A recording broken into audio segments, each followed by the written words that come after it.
Welcome to Alt 98.7. She is the voice. My name is Lisa Warden, and I am so honored to have with us Willow Smith tonight. Thank you. Oh my gosh, I'm so grateful to be here. Thank you for being here. We have quite a few things to talk about. You are going to be a relatively unknown artist for our audience. Totally, yeah. And I think that's super exciting. One of the reasons I do this show is to expose new artists to our audience and also to inspire younger artists who are trying to get in the business and get their music heard. Definitely. So we're first going to talk about your single, Transparent Soul. That's the Okay. first thing we're going to talk about. I absolutely love that song. Thank you. It wasn't what I expected. Yeah. It actually wasn't what I expected either. I had gone through a lot of different demos when I was trying to find that perfect middle ground, that perfect balance that I wanted to strike between pop punk and kind of my moody neo soul vibes. Yep.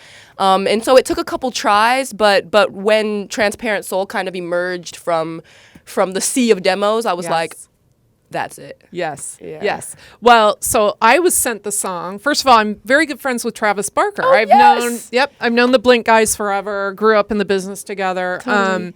So when I first heard the song and I saw Travis was a part of it, I was like, oh, that's pretty cool. And that told me, okay, this is probably going to sound a little different than the music I've heard you make in the past. I needed his cosign. I needed the punk OG cosign. Absolutely. He's like, when he's on a song, you go, okay, legit. Yeah.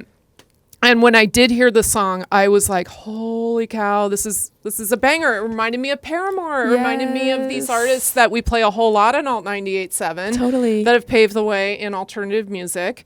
What was it like working with Travis? Oh my goodness. It was so nerve-wracking. I mean, at first, because I was just kind of like pumping myself up for the session, and I was in the studio before just like waiting for him to get there and like having all of these thoughts going through my head, like what if he doesn't like the song, like all of these different things, and I'm like, yo, like what am I gonna do? Like I need to prepare myself for this moment. And he listened, and I was just so honored when he was like, wow, like you've really grown, like your voice can hold this and can handle this, and I'm just glad that we're here. And I was like, oh my God, like I had to like hold back some emotion on that one.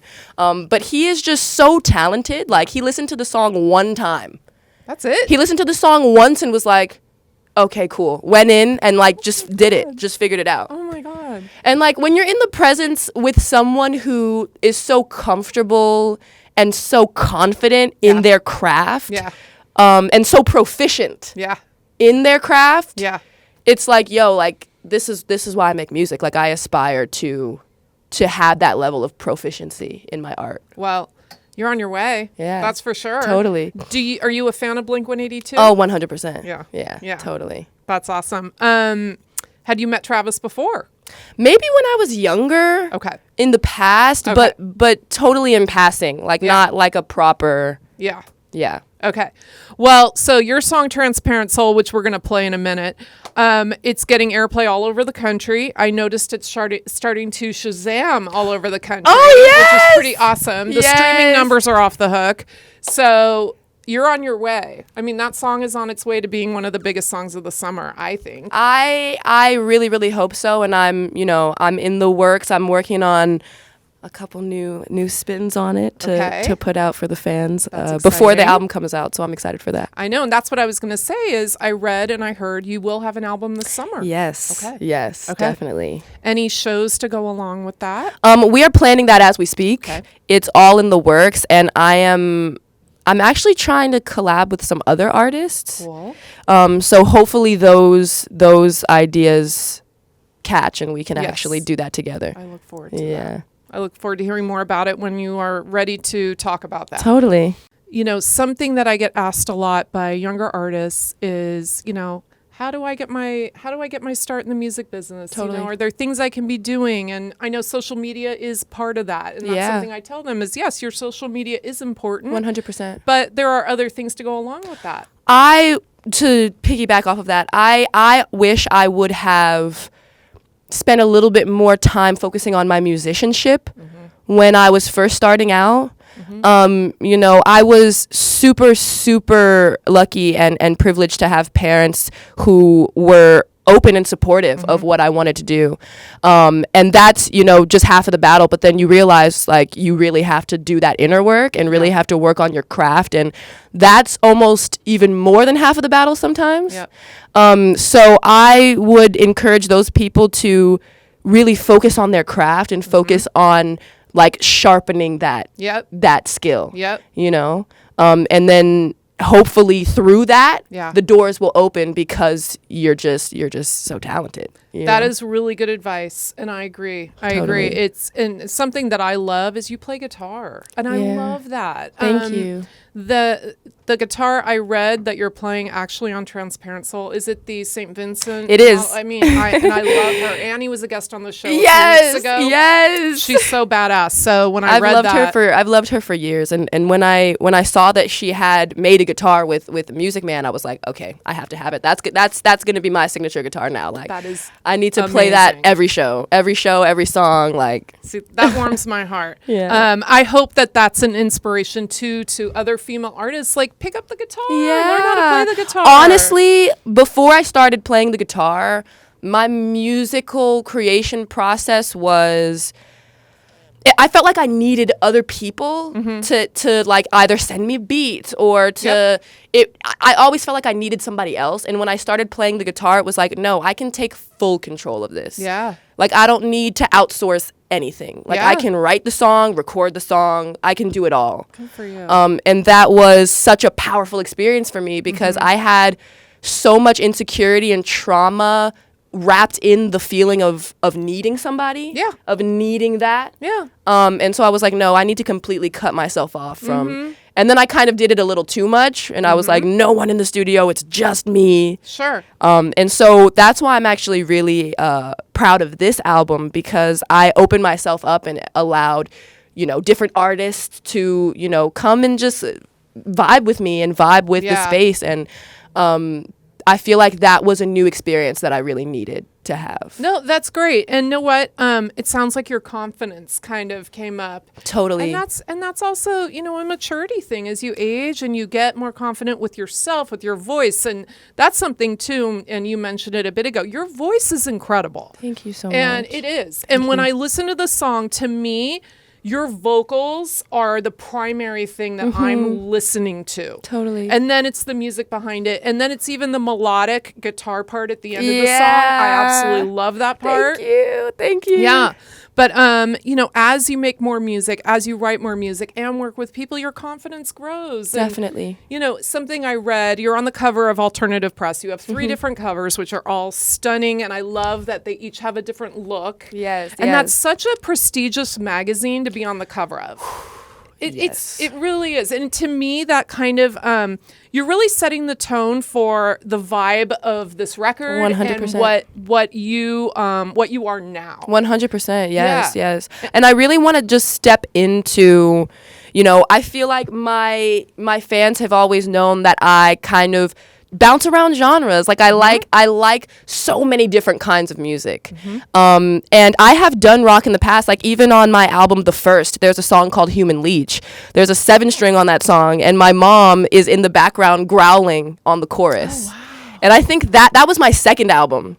Okay. So that might have been, I don't know what year that was, but that was a long time ago.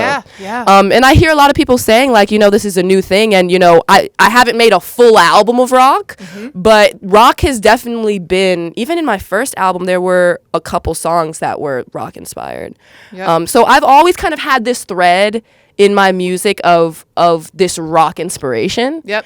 And I just want to continue to just let that flourish. Yeah. Well, and in that vein, your mom's been a big inspiration. I read how you would go on tour with her, and she fronted a metal band. I mean, that's incredible. And, one thing that kind of touched my heart a little bit was when you talked about how, I think it was Ozfest, she was on stage and she wasn't getting necessarily the best reaction. Totally. And she handled it in a classy way. Yeah, she always grace. She always did. And even when it wasn't just, people giving her bad vibes, even when it was like death threats and like actual like people saying they were going to do acts of violence on her, like she still was like, I'm not gonna quit. Yeah. You know? Yeah. And that to me was like such an act of strength to see a black woman in the face of like a predominantly white male world and getting like hurled all of this hate at her and just being like, no, I'm gonna stand on this stage and growl and here we go. You know what I mean? So that definitely sticks with me. And what an example to set for you. Yeah. I mean, definitely sticks with me. Yeah. Yeah. I have chills just hearing that from you. And it's truly incredible. What a role model that you've had. Yeah. You know, some of your influences I read are everything from My Chemical Romance to Avril Lavigne to even Deftones. And 100%. I love all three of those artists. Mm-hmm. I've actually been listening to a lot of Deftones recently. Mm-hmm. And it's just been inspiring a whole new way of even just looking at the way I write songs, the way I write on guitar specifically. So yeah, I just love them. I hope to work with them someday. Well, I wish you well in that endeavor. I know those guys. I know Chino. Yes! And he is one of my favorite singers. He's so great. He's another one of those guys that belts it out, but then has a really soothing, sexy, sweet He does. voice. Yes, he so does. So he can go from like screaming into sexiness. Yes, love in that like a about split the second. Deftones. Totally. You got signed when you were 9 to RocNation. Yeah, I did. What was that like? Beautiful. I'm gonna preface it with beautiful. Looking back, during there was a period in my life where I really wanted to kind of like look away from that time in my life and like really forget it and like kind of push it down. And you know, I realized that with my hair, what I'm saying in that song, the foundation of that song, like that hasn't changed. Yeah. Like I haven't changed. Yeah. like with my that was the younger you. Exactly. Expressing the feelings that you're expressing now in the 20-year-old. 100%. Yeah. But like self-expression, you know, loving yourself, loving others equally, like that whole foundation has always stayed the same. And no matter what genre I mix or go to, that message of self-love is always there. Yeah. And I realized that and had like an aha moment and was like, there's no reason for me to feel sus about this. Yeah. Like there's no reason for me to look down on this side of my life. Like I was preaching what I'm preaching now. Totally. Just in a different way. Totally. So I had to realize that and kind of come to terms with that. Yeah. Well, and Whip My Hair was huge. It was fire. I was going to say, it was fire. That. Exactly. That was my preteen angsty self who was just like, I'm not a pop star. It's like, okay, whatever, chill. It's not that serious, you know? And then it went on to be a massive song. 100%. It worked out. Yeah, it worked out. For sure. For sure. Yeah. You know, new album coming this summer. Yes. Hopefully some live shows are coming this summer. 100%. I can't wait to start playing your song on the radio because that's going to happen. Yes. And just a pleasure having you. Thank You're you so much. strong. You're an inspiration to young women, young musicians. That's all I ever want to be. Mm-hmm. And just thank you for having me. And thank you for your service that you do for female musicians. Thank you. Yay!